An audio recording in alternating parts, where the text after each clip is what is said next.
Kamusta mga kapanabong? Mga kapanabong, mga future sabongero. Balik na naman tayo dito sa ating YouTube channel. Kung napapanood nyo ang ating nakaraang video tungkol sa pag-aalaga ng sisig sa unang linggo. Alam nyo na kung gaano kahalaga ang tamang pundasyon. Ito yung pinaka-importante, yung pundasyon, yung foundation sa pag-aalaga ng manok panabong ay ang magandang lahi, magandang quality ng sisiw. Ngayon naman, tututukan natin ang isa pang napaka-importanteng bahagi. Paano nga ba pumili ng tamang sisiw na panabong? Hindi lang basta sisiw, kundi may mga potensyal, na lumaki at maging magaling na panabong balang araw.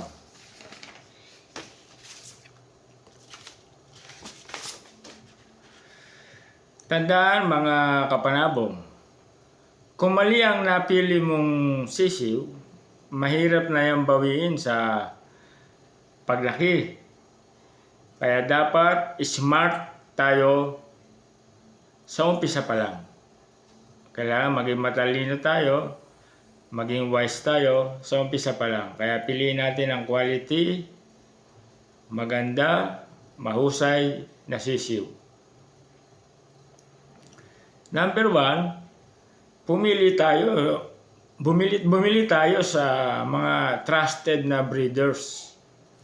Ito yung mga kilalang breeders, trusted na. Huwag basta-basta tayo bibili sa kung saan-saan ng mga sisiw. Mas okay kung bibili tayo sa mga breeder na kilala. Yan, yung mga kilala. Ito yung mga may proven record na pagkapanalo, na pagiging champion. Ito yung may mga magagandang bloodline.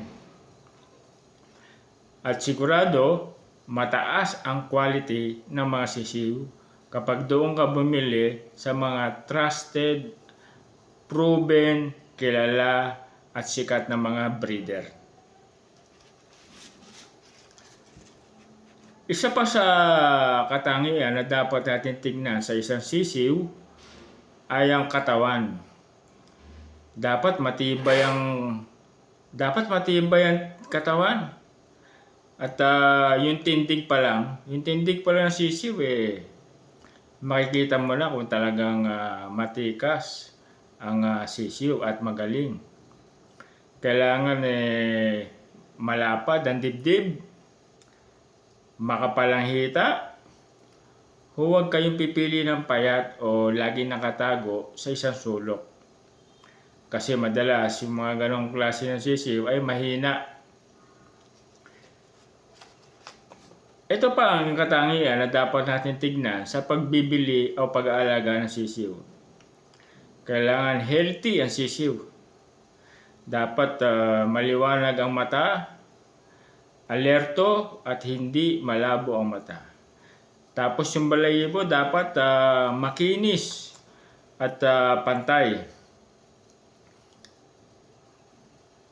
Huwag kayong pipili nung mukhang tuyot Mukhang tuyot na sisiw, yung parang mahina, masakit. Huwag kayong bibili nun. Ito pa isa sa katangian na dapat nating piliin sa sisiw. Kailangan maliksi. Maliksi, aktibo. Kailangan sisiw ay aktibo, maliksi. Meron ng instinct. Meron tayong instinct na parang siya pa lang aktibo na, yung hahawakan mo pa lang para bang napakailap. Aktibo yun, ibig sabihin aktibo. Instinct yun Huwag kayong pipili nung sisiw na tamad at mahina. Mahirap yan asahan sa laban. Ito pa isang pinaka-importanteng katangian ng sisiw, yung bloodline. Napaka-importante rin natin malaman ang bloodline ng sisiw. May mga linyada, na magaling ang cutting ability. Yan. Isa yan sa katangian ng mga bloodline na magaling eh. Yung cutting ability. Ha?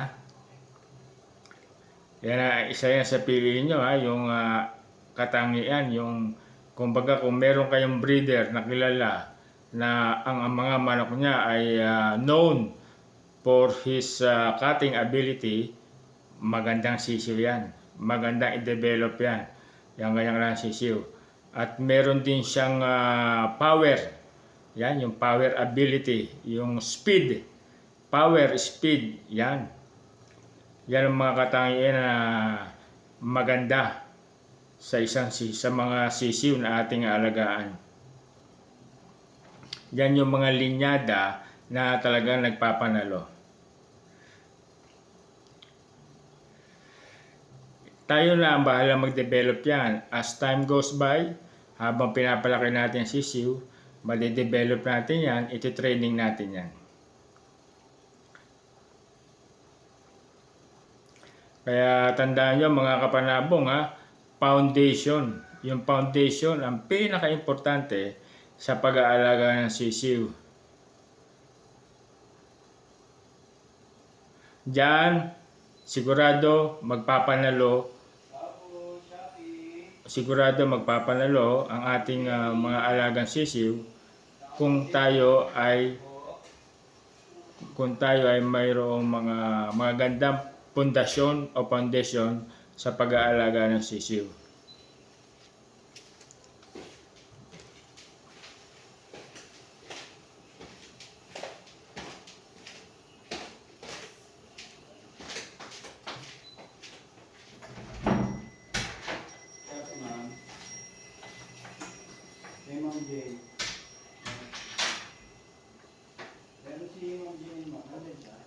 Ang pagpili ng tamang sisiw sa simula pa lang ay malaki na maitutulong sa ating pagpapalaki.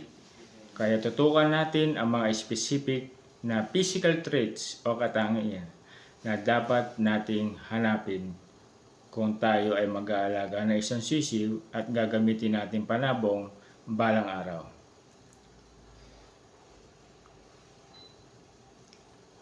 Kaya napaka-importante na alam natin yung mga katangian, yung mga specific physical traits ng ating mga aalagaan sisiw at gagamitin nating panabong. Unang-una, ang pangkahalatang itsura ng isang sisiw ay yung kilos. Yan. Yung kilos, kailangan titignan mo masigla ba yung sisiw? Active ba yung sisiw?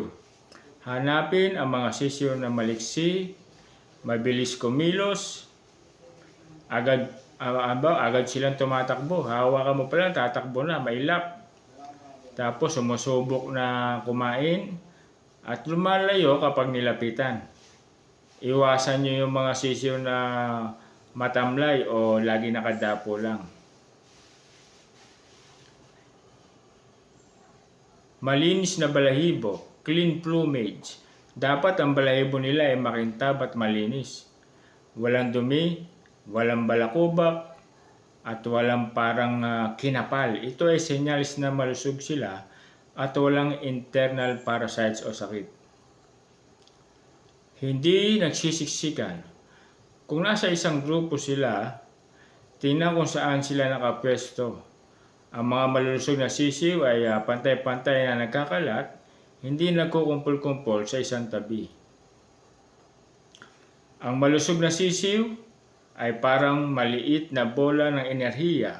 Sila ang mga sisiw na gusto mong piliin. Susunod yung mga mata. Malaking indikasyon ito ng kalusog ng sisiw, yung mata. Yan, isa yan sa titignan niya, yung mata. Diyan mo nyo malalaman kung malusog talaga ang isang sisiw. Maliwanag at malaki, bright and clear. Ang mga mata nila ay dapat maliwanag, malaki at malinis. Walang bakas ng pamumula, pamamaga o discharge na tila ba sila ay alerto at nakatingin sa paligid. Walang namumuong dumi o sipon. Siguraduhin walang namumuong dumi o sipon na nakadikit sa paligid ng mata. Ito ay senyales ng infection o respiratory problem. Ang mga mata na tila nakatulog o nalalabo ay huwag niyong bibilin yan. Iwasan niya. Ito pa isa sa katangian ng mga sisiw na dapat nating alagaan at piliin. Yung tuka at saka yung leg feet. Yung tuka at saka yung leg feet, yung hita, yung paa. Ang tuka at ang leg feet ay mahalaga rin sa pagpili sa mga alagaan nating sisiw at nagagawin nating manok na panabong. Yung tuka, yung beak. Dapat ang tuka ay malinis at walang anumang discharge o pamamaga. Siguraduhin din na pantay ang pagkakadugtong ng itaas at ibabang bahagi ng tuka. Iwasan ng mga peklat o pasa. Ibig sabihin nun, ito yung ito yung tuka, ito, kailangan pantay yung tuka ng sisiw. Huwag yung, yung taas mas mahaba, huwag yung pipiliin yan. Meron naman yung ibabang tuka, mas mahaba. Kaya kailangan pantay, pantay, kailangan yung tuka ng sisiw.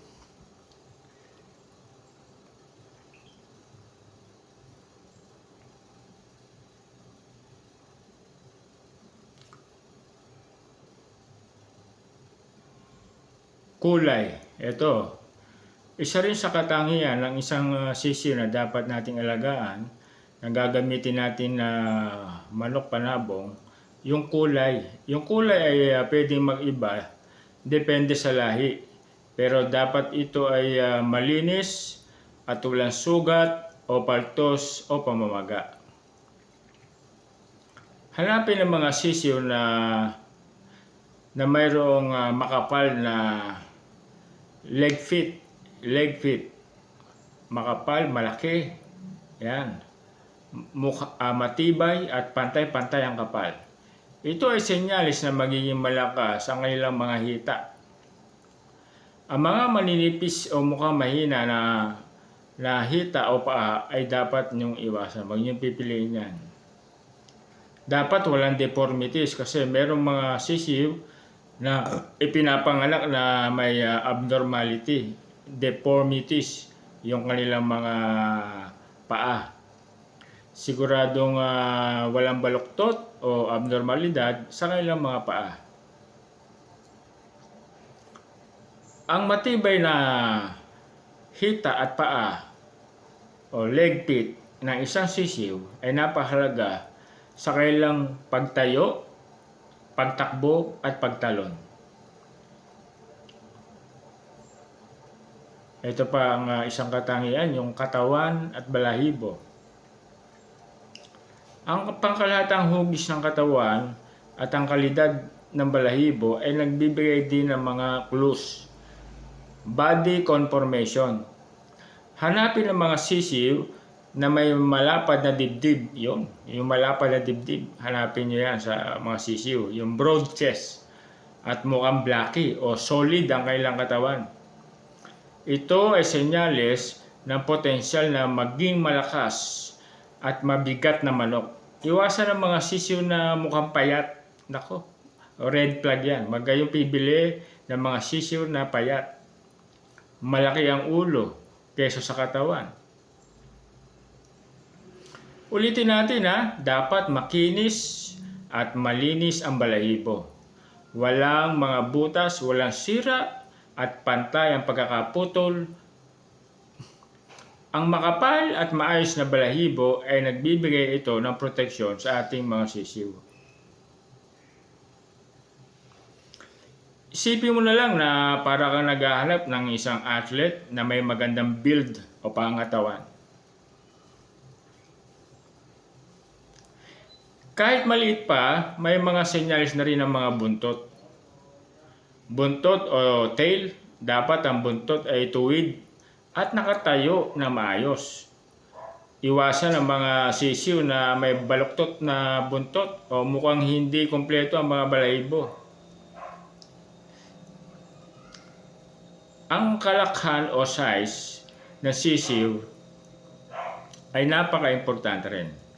Kung ikaw ay mamimili sa isang farm, tingnan kung may mga sisiw na mas malaki o mas maliit kaysa sa karamihan.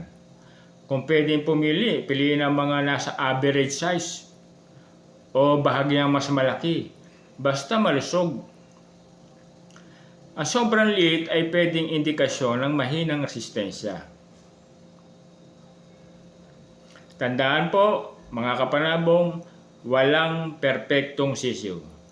Pero sa pamamagitan ng pagpansin sa mga physical traits o katangian na ito, mas mapapataas natin ang tsansa na makapili ng mga sisiw na may magandang potensyal, masigla, malinis, at magandang pangatawan, maayos na katawan. Yan po ang mga katangian na dapat yung hanapin. Kayo po, ano po ang mga napapansin nyo mga traits o katangian ng sisiw kapag kayo ay mamimili na ng mga sisiw na inyong aalagaan para gamiting manok panabong? I-share nyo naman po ang mga comments sa ibaba. I-share nyo naman po sa akin at mag-comment po kayo sa baba kung meron po kayong mga karanasan. Kung nakatulong po itong video na ito sa inyo, paki-like, paki-subscribe na rin po. Dito po sa aking YouTube channel, Jessico Pineda, Jessico TV. Huwag niyo pong kalimutang i-click yung notification bell para updated kayo sa mga bagong uploads natin ng mga video. Maraming salamat po sa panonood. Hanggang sa susunod na usapan tungkol sa mga alaga natin mga manok panabong. Maraming salamat po.